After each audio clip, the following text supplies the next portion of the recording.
You don't expect to find a string quartet rehearsing in the middle of your hayfield while someone installs a chocolate fountain next to your tractor. But that's exactly what Elias saw when he walked out to check on a missing cow that morning. The music was floating through the air, violins dancing with the birdsong. And there in the middle of his land stood a massive white tent surrounded by folding chairs, flower arches, and strangers. One of them waved at him like he was the help. It would have been funny if it weren't so maddening. Elias blinked twice, then walked down the hill to see what kind of delusion had taken root in his soil. He passed rows of luxury cars parked all over his grass, some of them even idling like it was a valet lot. Strangers carried trays of champagne and floral arrangements back and forth like they were on a movie set. Elias, a man who had lived quietly on this patch of land for 57 years, felt like he had stepped into a different world. He stopped next to a white-haired man tying streamers to a tree and asked as calmly as he could, "What's going on?" "Wedding," the man said cheerfully, nodding toward the tent. "My niece is getting married today. Isn't it beautiful?" Elias frowned. "On whose property?" The man's smile faded a bit. "The community green lot," he said slowly, like Elias had just crawled out from under a rock. Elias didn't argue. He just turned and walked across the grass, past a stack of wine crates, until he found the woman directing everything. She was wearing oversized sunglasses, beige wedges, and a headset that screamed professional event planner. When Elias asked who gave permission for all this, she waved a piece of paper in front of his face like she was shooing a fly. "We have a permit." "Talk to the HOA, not me," she said, already spinning on her heel. Elias took the paper, scanning it carefully. It listed Parcel 44B as the venue location, Community Green Lot. But that was the thing. Elias didn't live in an HOA, never had. In fact, Parcel 44B wasn't a green lot. It was part of the original homestead his grandfather carved out before the county even had paved roads. He folded the paper and handed it back. "This is my field," he said. "Not yours, not the HOA's. Mine." The woman scoffed. "Sir, I don't have time for this. Maybe go back to your porch and let us handle the wedding. The bride's arriving in an hour." She smiled like that ended the conversation. Elias turned and walked away without saying another word, not because he was defeated, but because he was stunned, and because something even more serious had caught his eye. On the way down, all three main access roads to the area had been blocked off with signage and decorative barriers for the wedding. Every guest and vendor vehicle had entered through two roads Elias hadn't thought about in years. Old gravel stretches he had inherited from his father, still technically listed in his name. He squatted by the edge of one and pulled up the nearest stake, holding a balloon garland. Just dirt underneath. No survey markers, no HOA flags. Just the land. His land. He stood up slowly, looking down the long, winding road toward the town. That's when it hit him like a lightning bolt. They had built a wedding venue on his field, but even worse for them, the only way in or out of the entire setup ran through roads they didn't even know they didn't own. Back up at the house, Elias pulled out an old tin lock box from beneath the floorboards of his bedroom closet. Inside was a neatly folded set of documents, yellowed with age and brittle at the corners. The deed was clear as day. He owned the field, and he owned the adjoining access roads. The HOA had never bought them. The developers had assumed, incorrectly, that the county had annexed them, but they never had. The original transfer never happened. Elias's name was still on the county file. It was almost too ridiculous to believe. A multi-$1,000 wedding, fancy cars, out-of-town guests, champagne pyramids, all balanced on land that didn't belong to them. They had set up a celebration on a stage that could be yanked out from under them at any second, and no one had even bothered to knock on his door. Elias didn't get angry. That wasn't his style. Instead, he made himself a cup of black coffee and sat on the porch, watching as the planners rushed around with clipboards and folding chairs. Someone was testing the sound system now, blasting a pop song that echoed through the hills. He could see the HOA president now, Karen Milley, arguing with someone near the catering truck. She had been trying to buy Elias's land for years. Maybe this was her way of getting around the word no. He chuckled, Not because it was funny, but because it was stupid. This whole mess, the arrogance, the assumption that a man like him wouldn't notice or couldn't do anything about it. They hadn't done their homework, and they were about to pay for it. A truck rumbled past his gate, kicking up dust as it rolled toward the field. Another vendor, probably. Elias stood, dusted off his jeans, and walked back inside to call Mitchell. If anyone would enjoy this story, it was Mitchell. His lawyer buddy had been itching for something exciting ever since his retirement slowed down to nothing but estate planning and wills. "You'll never believe what the HOA just did," Elias said when Mitchell picked up. "Try me," Mitchell replied. "They threw a wedding on my hayfield, set up tents, flowers, the works. You sell it? Nope. They used the wrong parcel. That's illegal. Oh, it gets better. Every road into the area. They're mine too." Dead silence for a second. "Elias," Mitchell said, finally, "you're about to have the most profitable day of your life." Elias smiled. He wasn't a petty man. He didn't like chaos. But sometimes a situation was so perfectly foolish it deserved a little poetic response. He leaned back, took a long sip of coffee, and started making a list of hardware stores that sold gates. By the time the sun had fully risen, the crisp morning air was filled with the rustle of satin dresses and the low hum of early arrivals. SUVs and sedans glided down the hill toward the field, passing casually through the two newly installed gates, both wide open for now. Elias stood off to the side, leaning against a fence post, arms crossed, watching the slow parade of guests in pastel suits and expensive sunglasses. He noted every face that looked straight through him, as if he were invisible on his own land. The event planner walked by with a clipboard in one hand and a steaming cup of coffee in the other, murmuring instructions into her headset. A few groomsmen jogged past her, shirts half tucked, already laughing and throwing petals into the air. None of them noticed the metal hinges glinting in the sunlight. Elias walked the short distance to the second gate and calmly slid it shut. The loud click of the latch locking into place echoed more than expected in the quiet morning. Then he did the same with the first. He didn't post a guard, make an announcement, or create a scene.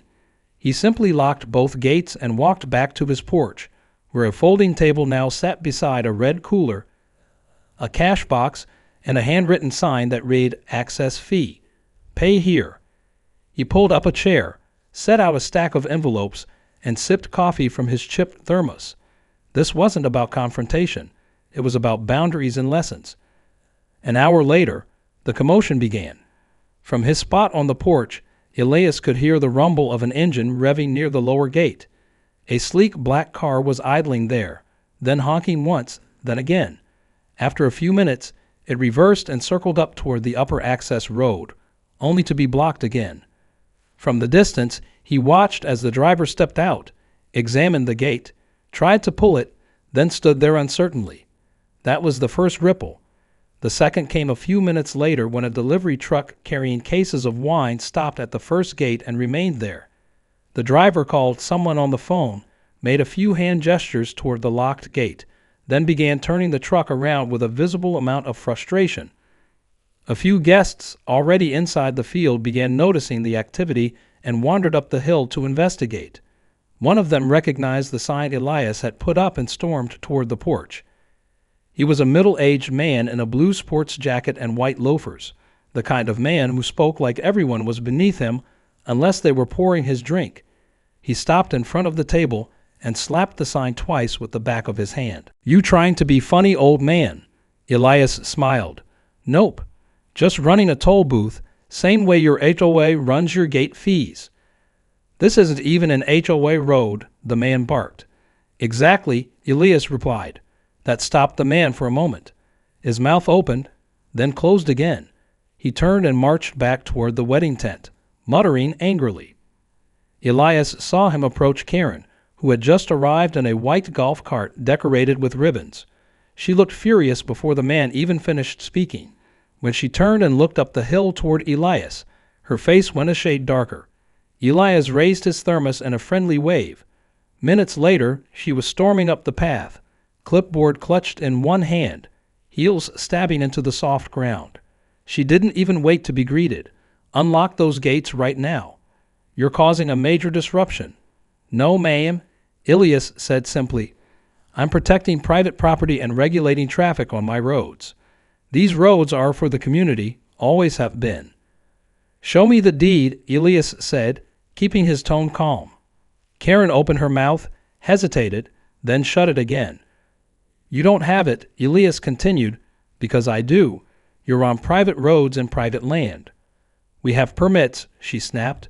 "Wrong parcel," Ilias said. "Already checked." Karen's face twitched. She took a deep breath. "You're doing this to ruin a wedding, to make a point." "I'm doing this because you decided to hold a wedding on my land without asking and bring 300 cars down my roads without paying for them." "Well, I'll call the sheriff," she said. "Please do," Ilias replied. "In fact, let me do it for you." He pulled out his phone and dialed the local sheriff's office. Karen stood there stunned as he casually requested a deputy to come out to settle a land access dispute. He gave the parcel number and the road numbers clearly and said he'd be waiting with the deed on hand. Karen turned and stalked off, leaving behind a trail of perfume and rage. Down at the wedding, the music had stopped. Guests were now huddling in small groups, some peering up the hill, others making calls. A few tried walking to the gates and shaking them themselves. The gates held. The guests stayed in. About 30 minutes later, a black SUV with sheriff markings pulled up. A uniformed deputy stepped out, tipped his hat at Ilias, and asked for the documents. Ilias handed over the full folder. The deputy reviewed everything carefully, then made a call on his radio. Ilias watched as he nodded, said, "Yes, sir," a few times, then ended the call and turned toward the crowd. He walked down to the edge of the field, where Karen and a group of guests were waiting. Ilias couldn't hear the full exchange, but he could see the moment Karen's confidence deflated. Her arms dropped, her head turned sharply, and she threw her clipboard down in the grass. The deputy pointed back toward the porch, then toward the gates. A guest said something in disbelief. Another kicked the dirt. Karen stood there, red-faced and silent. The deputy returned to Ilias and shook his hand. "You're good. You're in the right. It's technically a civil matter now. If they try to damage the gates, call us again." "Appreciate it," Ilias said. As the deputy left, a few guests began approaching the table. One older couple handed him an envelope with an apologetic look and said they just wanted to get home. Another man handed over cash and grumbled under his breath. One woman offered a check. Ilias politely declined and pointed at the cash box. More followed, slow at first, then steadily. The anger was still there, but now it came with resignation. The realization that this man they had mocked, dismissed, and ignored was the only one who could open the road out, and that he was fully within his rights to make them pay for every inch of gravel they had rolled across. Ilias didn't say much. He just handed receipts, gave a quiet nod, and let the line grow. The wedding was still happening in the background, but the celebration had lost its shine. The real party was now at the top of the hill, where justice was being served one toll at a time. The wedding went on because it had to. The bride arrived late, her ivory dress puffed out beneath her like whipped cream on wheels as she stepped delicately from a pearl-white limousine that now sat awkwardly parked beside the locked gate. She was greeted by chaos thinly disguised as elegance. The orchestra was still playing, but with less energy. The wedding planner, clearly rattled, forced a tight smile while directing guests to stay seated and not worry, but worry was already in the air. The cocktail station had run dry after the bartenders were unable to retrieve more stock from their delivery truck, which had been turned away at the gate. Several guests were now standing along the fence line, murmuring in disbelief at the absurdity of having to pay to leave a wedding. Karen stood at the edge of the tent, her arms crossed tightly over her chest. She was no longer trying to hide her anger. Her carefully styled hair frizzed at the edges from the heat, and her cheeks were flushed not from joy, but from humiliation. She watched Ilias like a hawk, as if sheer hatred could melt the lock on the gate. He, on the other hand, remained calm, perched behind his folding table like a country tallkeeper with a slow drawl and a sharper mind than anyone had given him credit for. A few guests had tried to argue. One man in an expensive suit had marched up, demanding to know why he should pay to use a road he believed was public. Elias politely explained the deed, the history, and the legal status. When the man threatened to sue, Elias simply nodded and gestured toward the sheriff's card resting in plain sight beside the cash box. The man walked away fuming but paid. Before the sun dipped too far, a bridesmaid who had planned to leave early to catch a flight was now sitting on a log, trying in vain to get a cell signal to call for a ride. But no ride was getting in. The roads were closed, locked tight. As the ceremony began, Elias finally rose from his seat. He didn't go near the wedding, didn't interrupt anything, didn't even raise his voice. Instead, he walked slowly along the perimeter of his fence line, checking the chain links, the posts, the lock positions. He did it not for show, but because it was his land and this was his routine. Yet every step drew eyes. Every jingle of his keys at his belt sent waves through the crowd, like a school principal strolling through a hallway full of troublemakers. They all knew he was the one thing standing between them and their ride home. The officiant's voice echoed through the hills, clear and forced. The bride and groom stood under a gaudy arch wrapped in roses and fairy lights. They looked tense. The groom in particular kept darting his eyes toward the road. Maybe someone had told him, maybe he'd realized that the most expensive day of his life had become a hostage situation with centerpieces. A drone buzzed overhead, trying to capture the magic from above, but the magic was leaking out like a slow puncture in a party balloon. Down near the lower gate, Elias noticed a man trying to jiggle the lock behind a bush. The man thought he was hidden, crouched low in khakis and a loose button-down, probably thinking he could be slick. Elias didn't yell.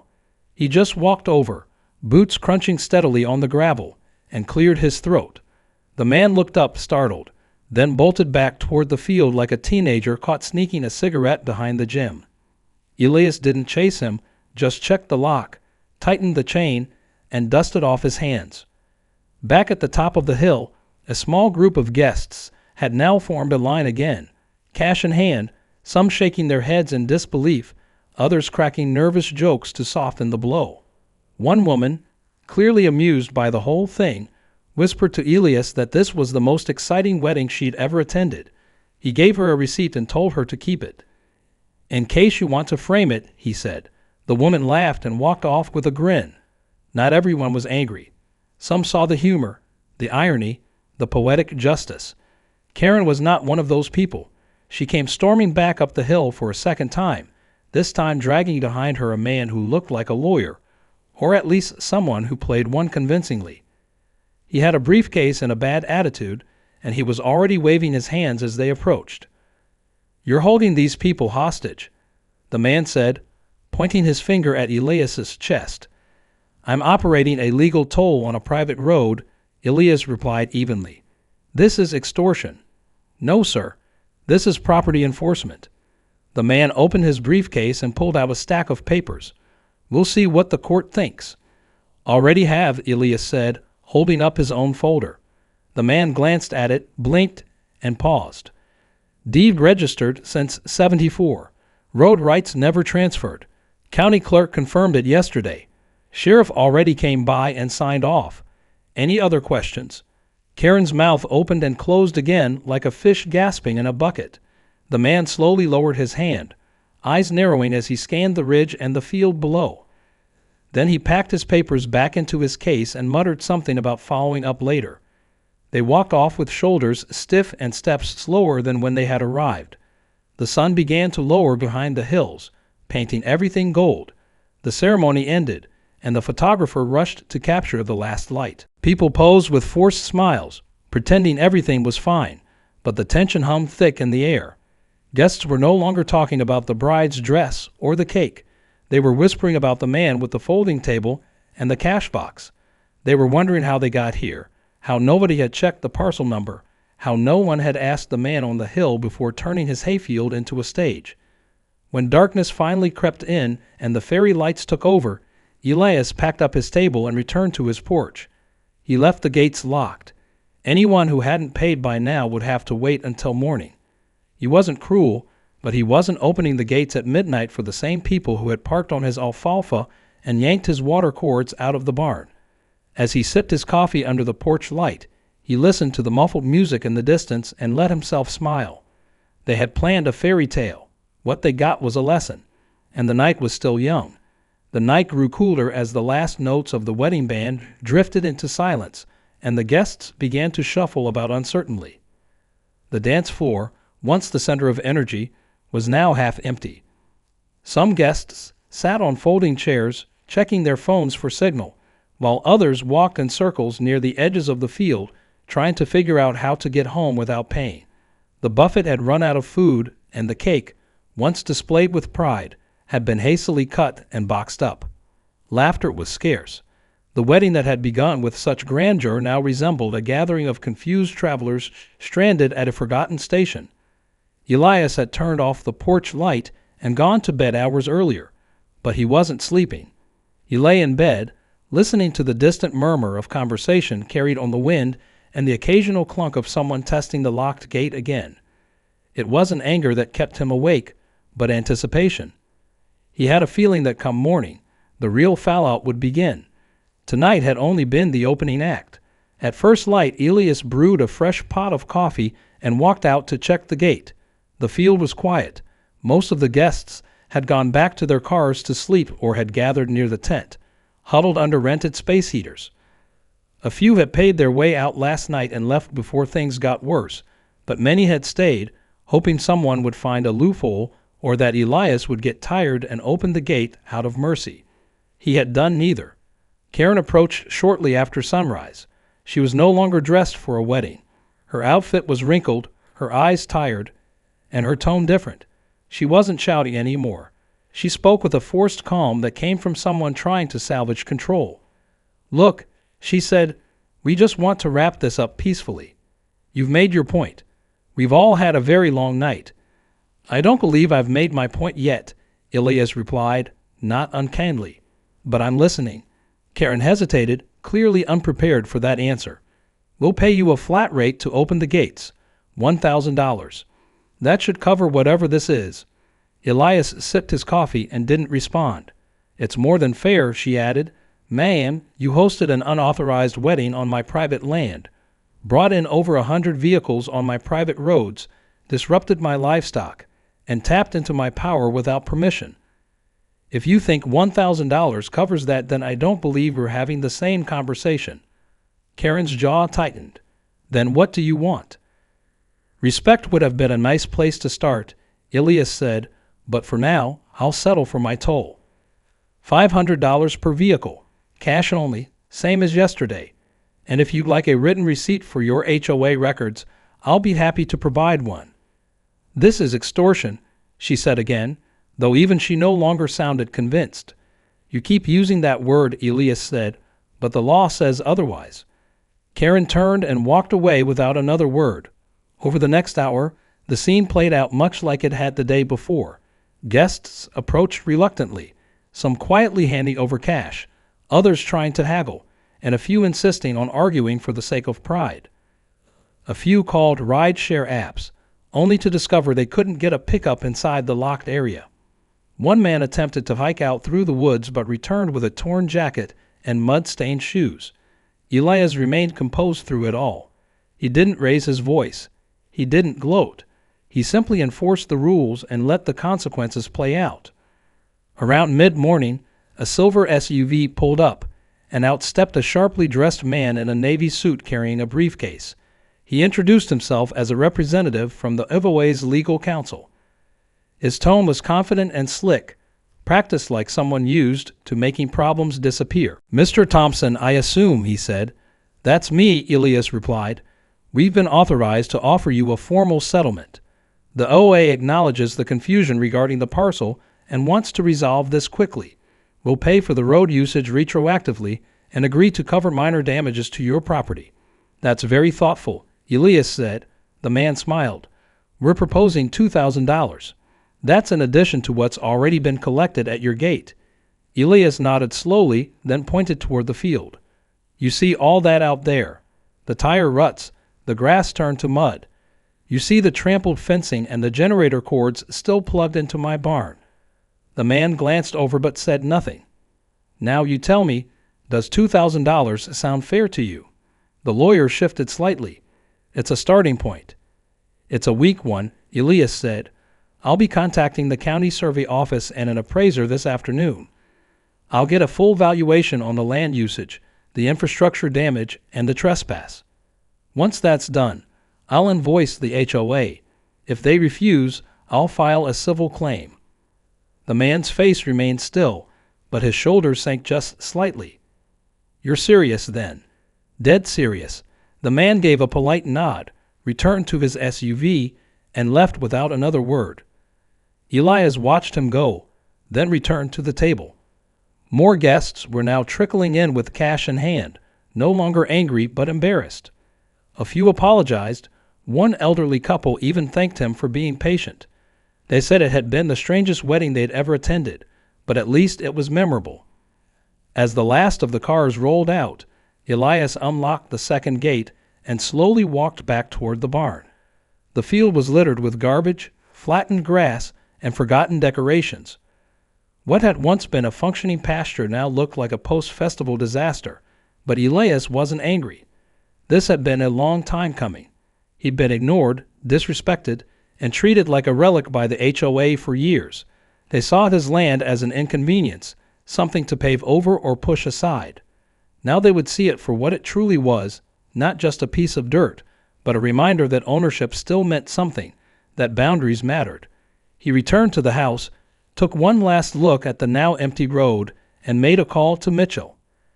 Time to draft the invoice, he said, and maybe a letter to the paper while we're at it. Mitchell chuckled through the phone. You sure know how to throw a party, Elias. I didn't throw it, Elias said, but I sure as hell collected the cover charge. By the time the last of the cars had driven off, the quiet of the morning returned to the field. The air was heavy with the scent of wet grass, disturbed soil, and the faint remnants of the wedding's more extravagant touches. The broken champagne flutes, torn napkins, and a dozen floral arrangements discarded on the side of the road gave the place a surreal feeling. Elias stood by the fence, hands on his hips, surveying the damage. It wasn't just the land that had been trampled. It was the assumption that this was all just a minor inconvenience, that someone like him could be pushed aside because he wasn't part of the community. Well, the community had learned a hard lesson in respect, and Elias wasn't about to let them forget it. He returned to the house to gather his thoughts and prepare the paperwork he knew was coming. The letter to the HOA had to be clear, direct, and professional. He didn't want to waste time with accusations. Instead, he wanted to detail the costs, the damages, and the steps he'd taken to protect his property.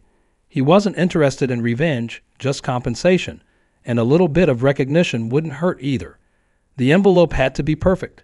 He had no interest in their settlement offer. $2,000 wouldn't even cover half the damages, and they all knew it. As he sat at the kitchen table, carefully drafting the letter, Elias's phone buzzed. He glanced at the screen. It was Mitchell, the lawyer who'd been following the whole saga from the sidelines. Elias had kept him updated about the toll situation and the legal mess that had unfolded. Mitchell's voice crackled through the speaker. Hey, Elias, just wanted to give you a heads up. Your little toll booth has gone viral. Elias raised an eyebrow. Viral? You know, like on the internet. The story's everywhere. People are talking about it, the news outlets too. That one guest who live streamed it, she's got a video on her Instagram with like 30,000 views. It's all over the place. They're calling you the farmer who held a wedding hostage. Elias couldn't help but laugh. Well, that's one way to get attention. I thought you might want to know you're getting press coverage. Might not be a bad idea to keep the momentum going. Elias leaned back in his chair, contemplating. He wasn't a fan of the spotlight. He preferred quiet resolve over noisy spectacle. But the more he thought about it, the more he realized that this could work to his advantage. The HOA had acted like they could just push him around. Now he had an opportunity to flip the narrative. He could make this story bigger than it already was. Maybe it would finally get the attention he'd been asking for all these years. All right, Mitchell, Elias said. I'll take a look. Maybe it's time to write a letter to the editor. Mitchell laughed. That's the spirit. I'll be here if you need me. After the call ended, Elias went outside to assess the land again. The morning light was softer now, and the chill of the early hours had given way to a warm breeze. He walked slowly along the roads, inspecting the tire marks and the flattened grass. The damage wasn't as bad as it could have been, but it was enough. It wasn't just about the physical toll it took on the property. It was about the principle. They had trespassed. They had assumed he wouldn't care. But he did, and now they were going to pay for their mistakes. He stopped by the wooden fence where the first of the rented cars had parked too close, leaving an oil stain on the dirt. The stains were still visible, even after the rain. The damage wasn't catastrophic, but it was undeniable.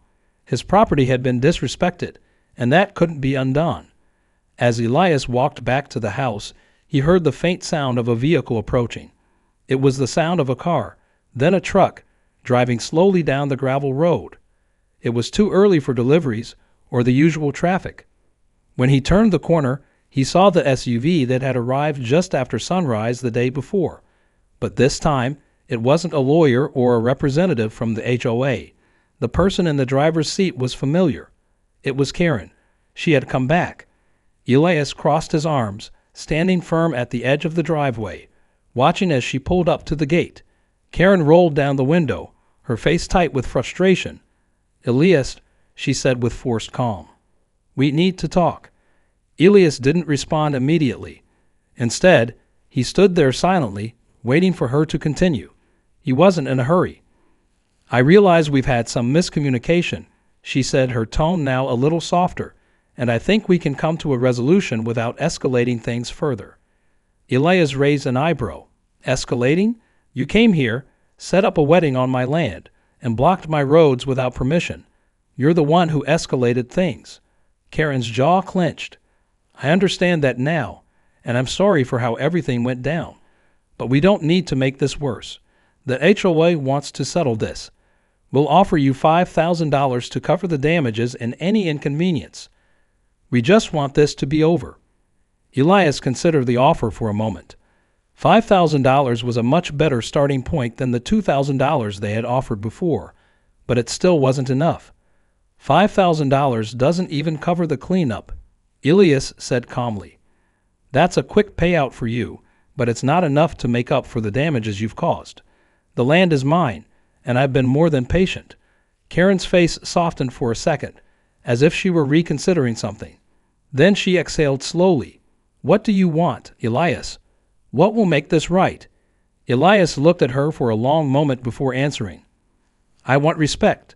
I want an apology from the HOA, a full reimbursement for damages, and a formal written agreement that no further development will happen on this land without my consent. And I want a public acknowledgement of what happened. People need to know that landowners have rights. We're not just obstacles to be ignored." Karen bit her lip, clearly weighing the situation. Finally, she nodded slowly. "We'll talk to the board, but if I'm being honest, Elias, I don't think the HOA will go for the public apology." "Then I'll make it public myself," Elias said. "I've got the paperwork. I'll let the media handle it from there." Karen paused, then nodded again. "I'll do what I can. We'll meet again tomorrow." She drove off without another word, leaving Elias to stand there in the quiet of his land. He had no doubt it wouldn't be the last time he'd hear from her, but for now, he had taken a stand. The message had been sent, and this was far from over. The battle for his land, his rights, and his peace was only just beginning. The following day came with a fresh clarity. The sky stretched blue and open above Elias's land, a contrast to the tension that had clouded the previous weekend. He woke early, made coffee, and stepped out onto his porch with a quiet determination. The damage to his field was still there, but something about the air felt different. For the first time in days, it didn't feel like a battlefield. It felt like home again. His boots crunched across the gravel as he made his way down to the gate. A few stray ribbons from the wedding still clung to the fence posts, fluttering like forgotten flags of a retreating army. He tugged them free, tossed them into a bucket, and unlatched the gate to let in the contractor he had called. The cleanup crew arrived just after 8. 3 men in a dusty pickup rolled into the field and took a look around. One of them whistled low under his breath as he took in the flattened grass, the tire ruts, and the scattered trash. They got to work without much talk. Elias didn't micromanage. He just pointed out the areas that needed attention and left them to it. By the time the sun had climbed high, the worst of the debris had been hauled out, and the men were reseeding the ruined patches of ground. It wasn't just about fixing what had been broken. It was about restoring dignity to the land that had been treated like a disposable party venue. As the work continued, Elias returned to the house and sat at his desk. He pulled up the invoice draft he had written the night before. He went line by line, adding estimates from the cleanup crew, fees for legal consultation, the cost of gate installation, and toll earnings already collected. He was careful and fair, every dollar accounted for, every detail documented. He wasn't going to give the HOA any reason to question the legitimacy of his claims. He printed out the final version, signed it, and sealed it in a large envelope addressed to the HOA board. At noon, he drove into town and walked into the post office. The clerk behind the counter recognized him immediately. "You're the guy from the wedding story," she said with a smile. "My cousin sent me the video." Said it was the most satisfying thing she'd ever watched. Elias chuckled as he handed over the envelope. Just mailing some truth. The clerk stamped the package and placed it in the outgoing tray. As Elias turned to leave, a young man with a camera and a microphone stepped into the lobby. He looked nervous but eager. "Are you Mr. Thompson?" he asked. "Depends on who's asking," Elias replied. "I'm with Channel 4. We're doing a segment on the wedding incident. Would you be willing to talk to us? Just a quick statement." Elias hesitated. He wasn't fond of being on camera. He preferred quiet resolve over noisy spectacle. But the story was already out there, and if it meant setting the record straight, maybe it was worth speaking up. "Only if you're willing to listen," he said. Later that afternoon, the local news aired a short segment featuring footage from the wedding, clips of the locked gates, and an interview with Elias standing by the fence with the field behind him. He didn't rant. He didn't boast. He simply explained what happened, that no one asked permission, that his land had been used without consent, that rights still mattered, even in a small town. Viewers responded overwhelmingly in support. Comments flooded in from other property owners, farmers, and even former HOA members who had their own stories of entitlement and disregard. The story snowballed from there. Regional outlets picked it up, then national ones. Some online commentators turned it into a humorous anecdote. Others highlighted it as a rare example of legal preparedness and peaceful resistance. Elias was called stubborn by some, admirable by others, but no one could deny that he had handled the situation with a calm precision that struck a nerve with people across the country. Meanwhile, Karen and the HOA were scrambling.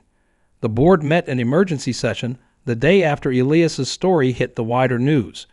Inside their tidy clubhouse, lined with plaques and landscaping awards, members sat stiffly in folding chairs while Karen tried to explain how they had allowed such a catastrophic oversight. She blamed the event planner.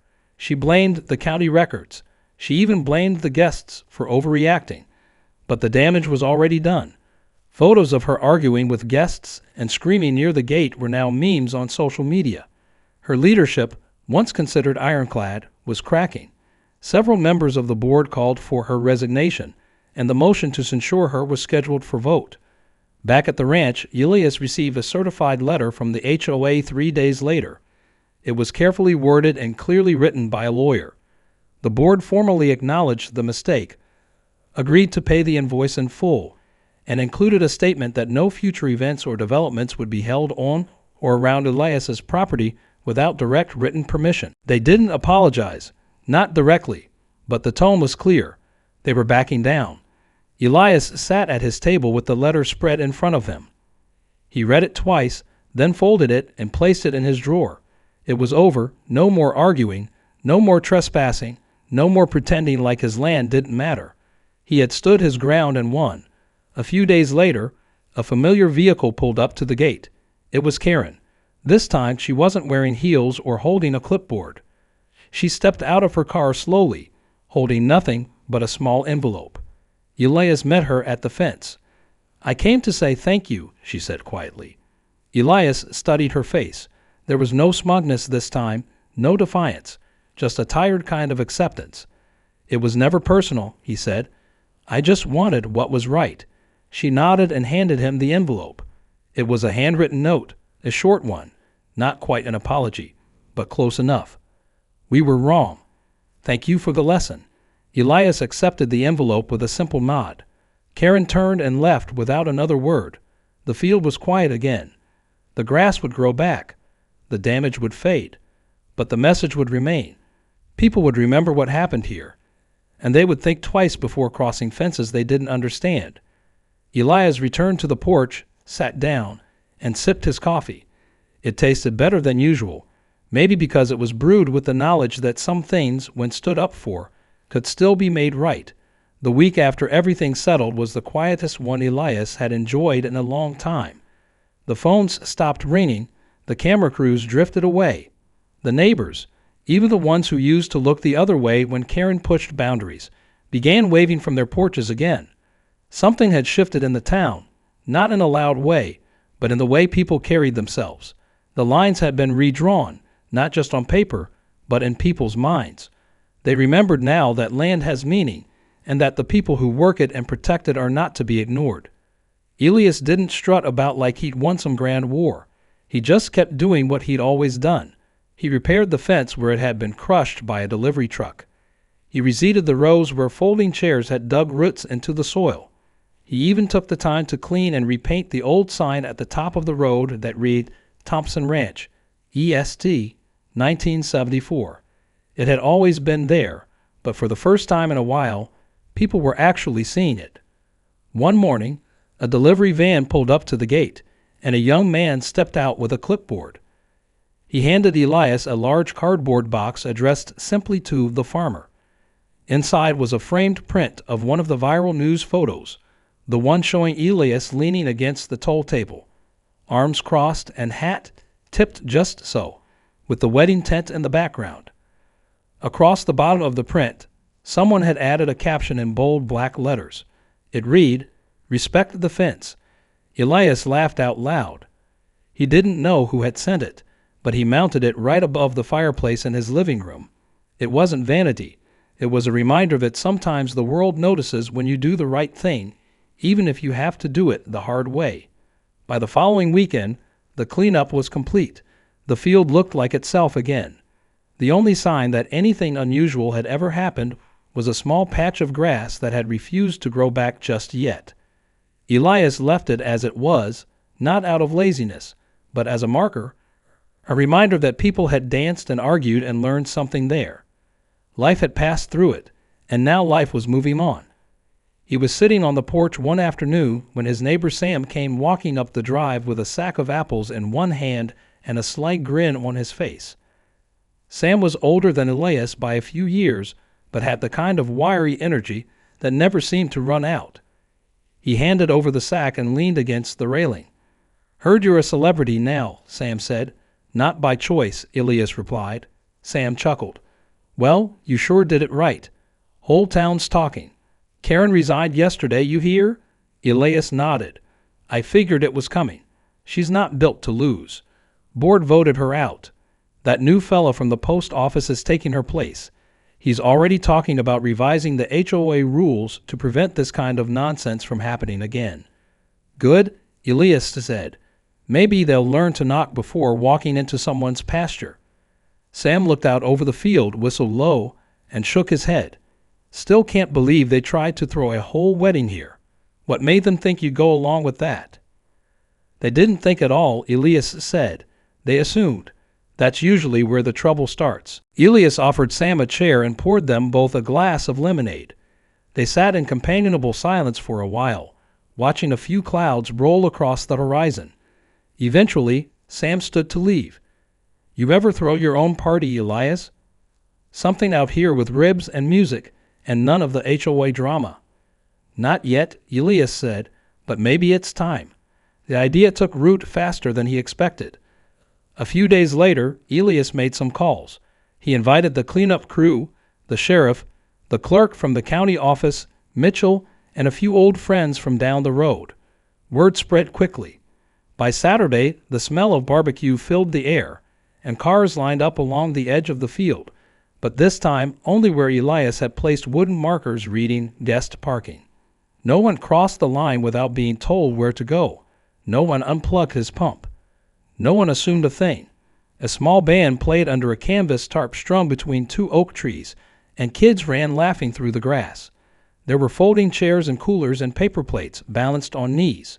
People told stories, shook Elias's hand, and asked if he was going to start charging entry for picnics too. He laughed, but part of him thought he might, not for the money, but to make the point. Late in the evening, after most folks had packed up and gone home, Elias sat back in his porch chair, the last light of dusk casting long shadows across the field. Mitchell was still there, nursing a ginger ale and flipping through photos on his phone. "You ever think about how close it came to going the other way?" Mitchell asked. "If you hadn't kept those papers, if you hadn't noticed the gate roads." Elias nodded. "I think about it all the time. I think about how easy it is to lose control of something when you stop paying attention. A man's land, his peace, his place in the world, it doesn't vanish all at once. It gets chipped away. But I've lived here too long to let that happen." Mitchell looked out across the darkening field. "You think they'll try something again?" "Maybe. But next time, they'll remember the gates." The stars began to show, one by one. The night was quiet, not the strained quiet of conflict, but the peaceful kind, the honest kind. Elias leaned back, hands behind his head, and let out a long, contented breath. He didn't feel like a celebrity. He didn't feel like a hero. He felt like a man who had done what needed doing and had come out the other side with his dignity intact. A few days later, he installed 2 permanent signs at the head of each access road. The first one read, "Private Road, Access by Permission Only." The second was simpler. It read, "You are now entering respectful country." No one questioned it, and no one crossed without knocking.